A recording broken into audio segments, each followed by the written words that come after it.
In my last video, I asked a question that completely changed the way I see myself. If I can observe my thoughts, am I my thoughts? If I can observe my emotions, am I my emotions?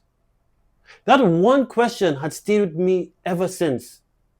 But after that video, another question naturally follows. If I'm not my thoughts, why can't I control them? Think about that for a second. If your mind belongs to you, why does it seem to ignore you? Let's do a few experiments together. First, choose your next thought. Not what you're going to think about, your exact next thought. Go ahead. Can you? Or did it simply appear? And only after it appeared did you become aware of it? Here's another one. For the next 10 seconds, don't think about a pink elephant. Seriously, don't picture one, don't imagine its ears, don't imagine its trunk. Whatever you do, don't think about a pink elephant. How did that go? The harder you tried not to think about it, the more your mind wanted to. Here's one more. Imagine biting into a fresh lemon. Really imagine it. The smell, the texture, the sour taste. Did your mouth react? Maybe it started watering a little. The lemon isn't real, yet your body responded as if it were. Why? Because thoughts have an incredible influence over us, even when they aren't describing reality. Now think about your own life. Have you ever been driving and suddenly remembered something embarrassing you did 10 years ago? Nobody reminded you. Nobody mentioned it. It just appeared. Or maybe you're trying to fall asleep and suddenly your mind decides it's the perfect time to replay every awkward conversation you've ever had. Or a song gets stuck in your head. You don't decide to play it. It just starts playing, sometimes for hours. So let me ask you again. If you control your mind, where did those thoughts come from? I think we've been asking the wrong question. Most of us ask, how do I stop thinking? But that's like asking, how do I stop my heart from beating? Or how do I stop my lungs from breathing? Your heart pumps blood. Your lungs breathe. Your stomach digests food. None of them ask for your permission. They simply do what they are designed to do. So why should the mind be any different? The mind thinks. That's what it does. It remembers. It imagines. It compares. It plans. It predicts. It worries. It creates stories. That's not a flaw. That's not a malfunction. That's exactly what minds do.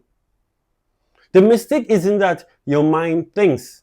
The mistake is expecting it not to. Think about this.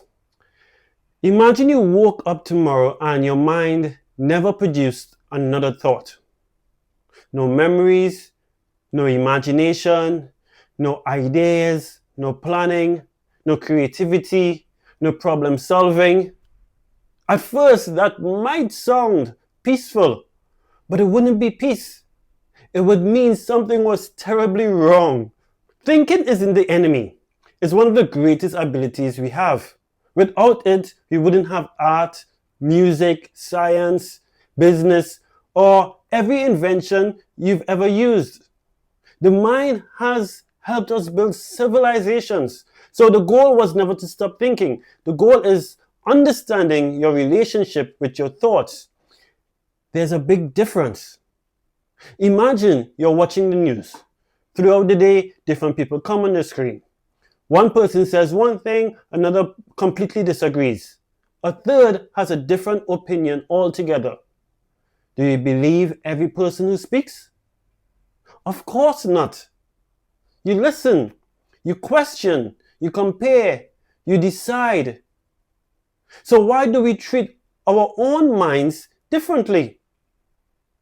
Why does a thought appear and we immediately assume it's true? I'm not good enough. What if I fail? They probably don't like me. I'll never become successful. Who said those things? Your mind. And somewhere along the way, you stop hearing them as thoughts and started hearing them as facts. And that changes everything. Because if the mind is simply doing its job, then maybe the problem isn't your mind. Maybe the problem is your relationship with it. Now think about how much of your life has been influenced by that voice.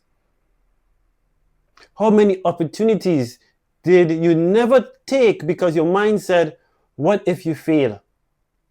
How many conversations never happened because your mind whispered, they probably don't like you? How many dreams were abandoned because before they even began, because your mind convinced you they were impossible?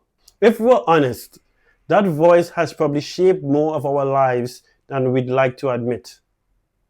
And here's the strange part. Just because your mind says something doesn't mean it's true. Your mind has a voice. That doesn't mean it's always telling the truth. Think about how many times you've mistaken a thought for reality.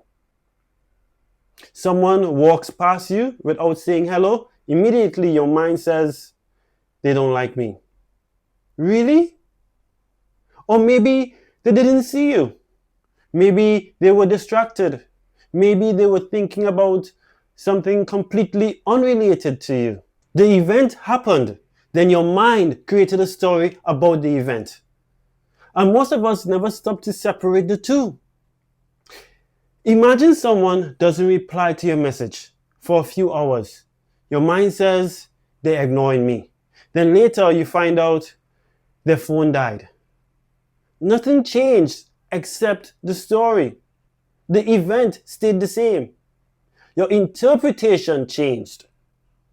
That's what the mind does. It doesn't just produce thoughts, it produces explanations. Sometimes those explanations are useful, sometimes they're completely wrong. The problem is that the mind rarely tells you the difference. It simply speaks with confidence. That's why two people can experience the exact same situation and walk away with completely different lives. One person sees failure, another sees a lesson. One sees rejection, another sees redirection. The event is the same. The meaning is different.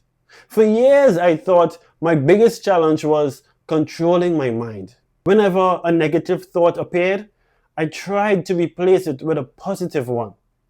Whenever fear showed up, I tried to push it away.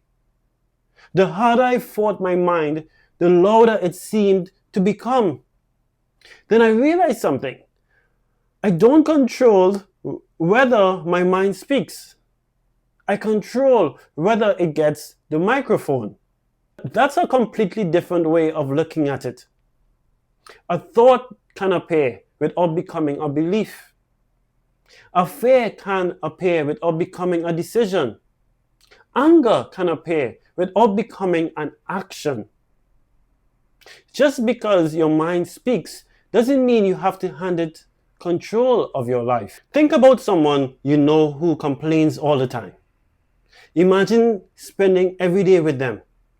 Eventually you'd stop reacting to everything they say.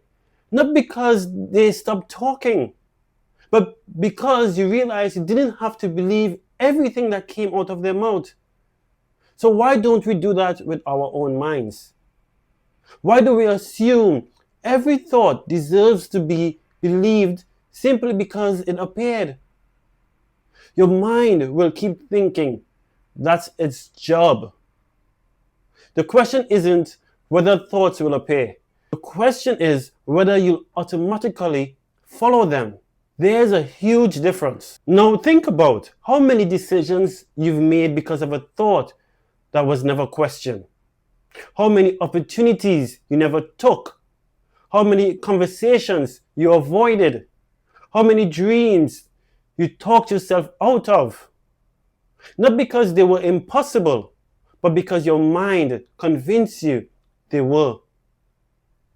That's why I don't think the biggest challenge is controlling the mind. I think the biggest challenge is recognizing that your mind has a voice, but that doesn't mean it always telling the truth.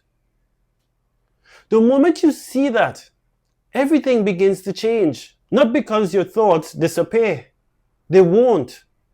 The difference is that they no longer automatically decide the direction of your life. That's freedom. Not a silent mind, a mind that no longer runs your life without your permission.